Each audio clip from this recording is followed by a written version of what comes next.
Vote bank पर चुनाव लड़ रही है, खुद अगर थोड़ा बहुत जुटा पाया हो चुनाव प्रचार में वो मिल जाएगा और फिर अगर जीत जाती है तो शायद रुख कर जाए, क्योंकि इस बात का जवाब भी उन्होंने इशारों में दिया था कि हाँ जीत जाते हैं और सम्मानपूर्वक बुलाया जाता है। तो पूर्णिया लोकसभा सीट पे पप्पू यादव का जो पकड़ है वो बहुत अच्छी है और काफ़ी ज़्यादा वो पूर्णिया पर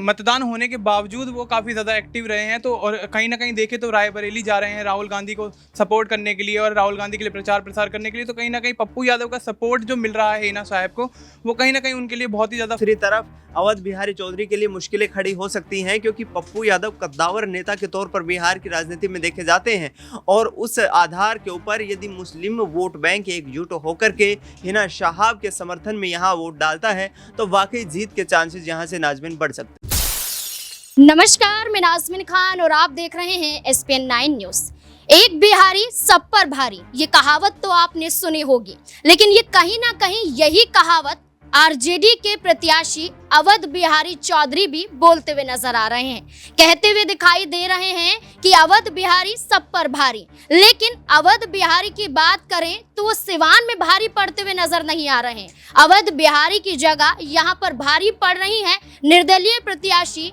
हिना शहाब, और हिना शहाब अपनी जीत का दावा करती हुई भी नजर आ रही हैं। छठे चरण में मतदान होना है, लेकिन अभी से ही हिना शहाब वर्सेस अवध बिहारी चौधरी होता हुआ नजर आ रहा है। लेकिन आखिरकार सिवान पर किसकी जीत होगी, इससे पहले आरजेडी में जाने के संकेत हिना शहाब को लेकर उठने लगे हैं। कहा जा रहा है कि आरजेडी में दोबारा वापसी कर सकती हैं शहाबुद्दीन की पत्नी हिना शहाब, जो अभी निर्दलीय चुनाव लड़ रही हैं। लेकिन क्या ये हकीकत हो सकता है, या फिर हिना शहाब जो अपने बयानों के जरिए जाहिर करती हुई नजर आ रही हैं कि जिस पार्टी का साथ छोड़ दिया है उस पार्टी में मैं दोबारा नहीं जाऊंगी, क्या अपनी बातों पर कायम रहेंगी या फिर अपनी बातों से पलटती हुई नजर आएंगी? इससे जुड़े हुए तमाम सवाल बनते हैं। न्यूज रूम में मौजूद है अक्षय, मेरे साथ मौजूद है अक्षय। सिवान की बात करें, निर्दलीय चुनाव लड़ रही है हिना शहाब, वहीं आरजेडी की तरफ से अवध बिहारी चौधरी, वहीं जेडीयू की तरफ से विजय लक्ष्मी कुशवाहा यहाँ पर चुनाव लड़ती हुई नजर आ रही है। लेकिन विजय लक्ष्मी कुशवाहा की बात करें, वो टक्कर में नजर नहीं आती, लेकिन मुकाबला निर्दलीय और आरजेडी के बीच में देखने को मिल रहा है। और हिना शहाब जो दावा जीत का करती हुई नजर आ रही हैं, इस बीच में आरजेडी में वापसी के संकेत मिल रहे हैं। क्या हिना शहाब वापसी करती हुई नजर आ सकती है अगर वो चुनाव लड़ती हैं, जीतती हैं उसके बाद? देखिए, पहले अगर टक्कर की बात की जाए वो भी निर्दलीय उम्मीदवार की, तो बिहार में निर्दलीय उम्मीदवार और वो भी टक्कर में केवल पप्पू यादव का नाम ही चर्चाओं में नहीं, केवल पप्पू यादव का नाम ही सबसे ज्यादा आगे भी नजर आया। इसका कारण था कि पूर्णिया में जहां से पप्पू यादव ने निर्दलीय चुनाव लड़ा, वो अपने राजनीतिक करियर में 3 बार पुणे से ही सांसद रहे, जिसमें 2 बार निर्दलीय, 1 बार सपा के टिकट पर। वहीं अब निर्दलीय अगर यहाँ पर सीवान से हिना शहाब चुनावी मैदान में उतरती है तो निर्दलीय से पहले उन्होंने कितने चुनाव लड़े आप गौर करेंगी तो 2 लोकसभा चुनाव उन्होंने राजद की टिकट पर हारे हैं सीवान से। उनका कोई खुद का राजनीतिक वर्चस्व इतना नहीं है। एक उन्हें यहाँ पर भावनात्मक तौर पर जनता से जुड़ाव अब उन्हें पति शहाबुद्दीन के निधन के बाद जरूर मिलेगा, इसीलिए कहीं ना कहीं हिना शहाब चर्चा में। आप देखिए जमीन पर अगर बात करें यहाँ पर कितना यहाँ समर्थन हिना शहाब को मिलेगा, कितना समर्थन उन्हें अब तक मिलता आया है। 2 बार वो लोकसभा चुनाव हारी हैं, हारने के बाद पार्टी ने टिकट नहीं दिया तो निर्दलीय उतर गई। हम निर्दलीय उतरी हैं आरजेडी से इतर हटके, इसीलिए चर्चाओं का विषय बनी हुई है। कोई अगर यहाँ पर जिस तरह से आपने यहाँ पर जिक्र किया कि जेडीयू प्रत्याशी का इतना यहाँ पर जिक्र नहीं है, अगर जिक्र है यहाँ पर एनडीए का है या फिर हिना शहाब जो सबसे आगे नजर आ रही है। अगर जितना मुझे यहां समझ आ रहा है पूरे समीकरण पर, हिना शहाब महज चर्चाओं में आगे नजर आ रही है। लोगों की जुबान पर हिना शहाब कितनी है, लोगों के मन में मतदान करने वक्त या मतदान करने जब वो पहुंचेंगे उस वक्त हिना शहाब कितनी होगी, ये यहां मुझे लगता है महत्वपूर्ण हो जाएगा। क्योंकि हिना शहाब का राजनीतिक जिस तरीके से हमने देखा कि 2 बार लोकसभा चुनाव राजद की टिकट पर लड़ी, दोनों बार हार का सामना करना पड़ा, जबकि उसी सीट से उनके पति शहाबुद्दीन सांसद रह चुके हैं, उनका खुद का सियासी वर्चस्व है। आप अगर देखेंगे सीवान में फिर वही चीज एक देखने को मिलती है कि सीवान ऐसी लोकसभा सीट है, बिहार की ऐसा एक संसदीय क्षेत्र है जहां पर 2 वोट बैंक रही हैं उसमें, या अगर हम कहीं शहाबुद्दीन से लेकर के, सही है, शहाबुद्दीन से लेकर के 2 वोट बैंक रही हैं। जब वो राजद का हिस्सा हुआ करते थे, राजद से उन्होंने चुनाव लड़ा, तो एक राजद का खुद का वोट बैंक था और एक सैयद शहाबुद्दीन ने वहां रह करके लंबा एक वक्त अपने जीवन का बिताया है सीवान में। उससे वहां उन्होंने एक अपना खुद का जनाधार बनाया। अब आप देखिए कि यहाँ पर हिना शहाब ने राजद से अलग होकर के निर्दलीय चुनावी मैदान में ताल ठोकी है, तो उन्हें सैयद शहाबुद्दीन का वोट बैंक मिलेगा, उन्हें राजद का वोट बैंक नहीं मिलेगा। या फिर उसके बाद अब तक जितना चुनाव प्रचार हिना शाहब ने यहाँ पर किया है, जितने लोगों को वो साथ पाई होंगी, उनमें से कुछ लोग उनके समर्थन में यहाँ वोट करते नजर एक आएंगे। सवाल रहेगा, जैसे कि आपने कहा कि हिना शाहब को शहाबुद्दीन यानी कि उनके पति का समर्थन मिलता हुआ नजर आएगा, यानी कि उनके जो वोटर्स थे उस वक्त वो कहीं ना कहीं इस वक्त हिना शाहब का समर्थन करते हुए देखे जा सकते हैं। हिना शाहब ने ये दावा किया है कि आरजेडी यहाँ पर श्रद्धांजलि नहीं देती है, उनके नाम को लेकर कोई कार्यक्रम करती हुई नजर नहीं आती है, लेकिन जब वोट पाना होता है तो उनके पोस्टर के जरिए यहाँ पर कहीं ना कहीं जीत हासिल करने की कोशिश की जाती है। पोस्टर में राजद के पोस्टर की बात करती हैं वो कि शहाबुद्दीन की भी तस्वीर होती है, तो कहीं ना कहीं जहां हिना शाहब अपने पति के बलबूते पर चुनाव लड़ रही हैं, तो क्या राजद भी अपने प्रत्याशी को जिताने के लिए शहाबुद्दीन का सहारा ले रहे हैं?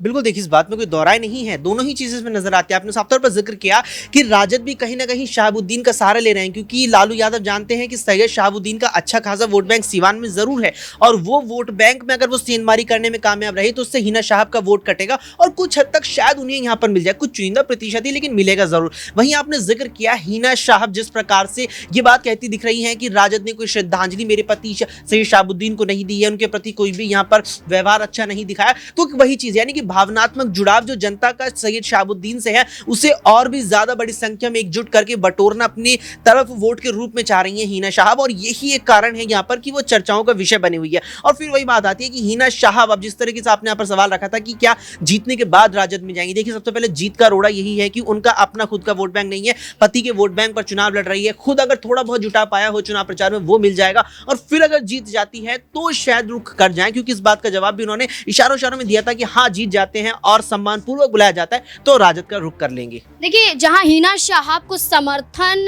कहीं ना कहीं जनता का मिलता हुआ नजर आ रहा है, सिवान की जनता हिना शाहब को पसंद कर रही है, तो वहीं दूसरी तरफ ये भी कयास लगाए जा रहे हैं कि अपने पति के बलबूते पे भी चुनाव कहीं ना कहीं वो जीतते हुए नजर आएंगे। लेकिन हिना शाहब की बात करें तो उन्हें कई निर्दलीय प्रत्याशियों का भी समर्थन मिलता हुआ नजर आ रहा है, जैसे कि पप्पू यादव की बात करें जो पूर्णिया से निर्दलीय चुनाव लड़ते हुए नजर आए थे, वो अब खुले तौर पर हिना को समर्थन देने की बात करते हैं और ये कहते हैं कि हिना को सिवान में जिताकर रहेंगे। जितने भी समर्थन सिवान में मौजूद हैं पप्पू यादव के, वो पूरी कोशिश करेंगे कि हिना शाहब के प्रचार में उन्हें जुटा दें। यहाँ पर कई सवाल और खड़े होते हैं। मनीष मेरे साथ मौजूद है। मनीष, क्या लगता है कि पप्पू यादव समर्थन कर रहे हैं, कांग्रेस पार्टी के सदस्य लेकिन निर्दलीय पूर्णिया से चुनाव लड़ते हुए नजर आए थे, समर्थन करेंगे, क्या वोट बैंक हिना शाहब का बढ़ता हुआ नजर आएगा? जी बिल्कुल, जिस तरीके से हमने देखा कि पूर्णिया लोकसभा सीट पे पप्पू यादव का जो पकड़ है वो बहुत अच्छी है और काफ़ी ज़्यादा वो पूर्णिया पर मतदान होने के बावजूद वो काफ़ी ज़्यादा एक्टिव रहे हैं। तो और कहीं ना कहीं देखे तो रायबरेली जा रहे हैं राहुल गांधी को सपोर्ट करने के लिए और राहुल गांधी के लिए प्रचार प्रसार करने के लिए, तो कहीं ना कहीं पप्पू यादव का सपोर्ट जो मिल रहा है हिना साहब को, वो कहीं ना कहीं उनके लिए बहुत ही ज़्यादा फ़ायदेमंद हो सकता है। और कहीं ना कहीं देखा जाए तो जिस तरीके से अब वो दो बार राजद के टिकट पर चुनाव लड़ी और दोनों बार हार गई, तो कहीं ना कहीं अगर निर्दलीय चुनाव लड़ रही है और पप्पू यादव जैसा कोई नेता अगर उनको सपोर्ट कर रहा है, तो वो मैं मानता हूं कि उनकी जीत के लिए बहुत ही ज़्यादा ज़रूरी है और बहुत ही ज़्यादा कहीं ना कहीं उनकी जीत संभव होती हुई ऐसी नज़र आ रही है। देखिए हिना शाहब को लेकर चर्चाएं हो गई। अवध बिहारी चौधरी के बारे में बात करें, जो बिहार विधानसभा स्पीकर के तौर पर भी रह चुके हैं, आरजेडी की तरफ से सिवान से ही प्रत्याशी के रूप में उतारे गए हैं, लेकिन उम्र दराज हैं, कहीं ना कहीं चुनाव प्रचार में दूर नजर आ रहे हैं। लेकिन जब हिना शाहब के बारे में सवाल पूछा जाता है तो वो ये कहते हैं कि निर्दलीय का कोई भी वजूद नहीं होता है, उनके समर्थन में कोई नहीं होता है, तमाम दावे वो करते हुए नजर आए। वो यहाँ पर कहते हुए नजर आए कि आरजेडी के साथ कितनी पार्टियां जुड़ी हुई हैं और कितना बड़ा मजबूत यहाँ पर नजर आता है आरजेडी का दबदबा, ये खुद यहाँ पर साबित अवध बिहारी चौधरी करते हुए नजर आए। लेकिन अगर मुकाबला है तो क्या चुनाव जीत पाएंगे? दिनेश मेरे साथ मौजूद है। दिनेश, क्या लगता है अवध बिहारी और हिना शाहब में कौन सबसे ज्यादा ताकतवर नजर आ रहा है? देखिए फिलहाल देखा जाए तो कांटे की टक्कर दिखाई दे रही है, क्योंकि हिना शाहब निर्दलीय प्रत्याशी के रूप में जन प्रचार कर रही हैं, लगातार जो है सरकार की नीतियों के खिलाफ बोल रही है, लालू प्रसाद यादव के कार्यकाल का जिक्र करती हुई नजर आ रही है। उनका साफ तौर पर ये कहना है कि लालू यादव के राज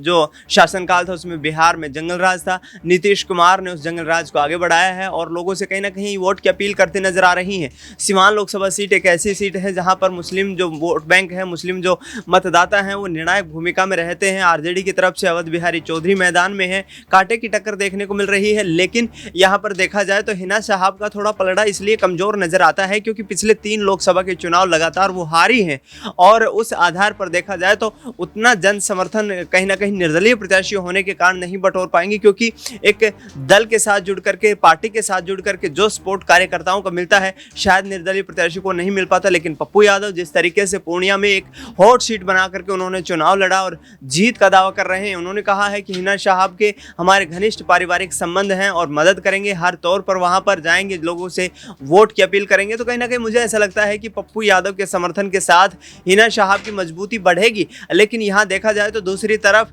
अवध बिहारी चौधरी के लिए मुश्किलें खड़ी हो सकती हैं, क्योंकि पप्पू यादव कद्दावर नेता के तौर पर बिहार की राजनीति में देखे जाते हैं और उस आधार के ऊपर यदि मुस्लिम वोट बैंक एकजुट होकर के हिना साहब के समर्थन में यहाँ वोट डालता है तो वाकई जीत के चांसेस यहाँ से नाजमीन बढ़ सकते हैं। देखिए, अब देखना होगा कि सिवान पर आखिरकार किसकी जीत होती हुई नजर आती है, क्योंकि हिना साहब ने तो टक्कर दे दी है राजद को और राजद कहीं ना कहीं इस बात से दुखी भी नजर आया कि हमने एक सीट बचाकर रखी थी, लेकिन हिना साहब ने जब बगावत कर दी तो इस सीट पर हमें अवध बिहारी चौधरी को उतारना पड़ा। लेकिन ये भी बातें निकलकर सामने आती हैं, जब पप्पू यादव निर्दलीय चुनाव पूर्णिया से लड़ रहे थे तो ये दावे किए जा रहे थे कि कांग्रेस और राजद मिलकर कहीं ना कहीं अंदरूनी तरीके से समर्थन कर रही है। लेकिन क्या यही बातें हिना साहब को लेकर भी कही जा सकती हैं कि अंदरूनी तरीके से राजद भी समर्थन करता हुआ नजर आ रहा है हिना साहब को? इस मुद्दे को लेकर आपकी क्या राय है, कमेंट सेक्शन में जरूर बताएं। देखते रहें SPN9 न्यूज़। धन्यवाद।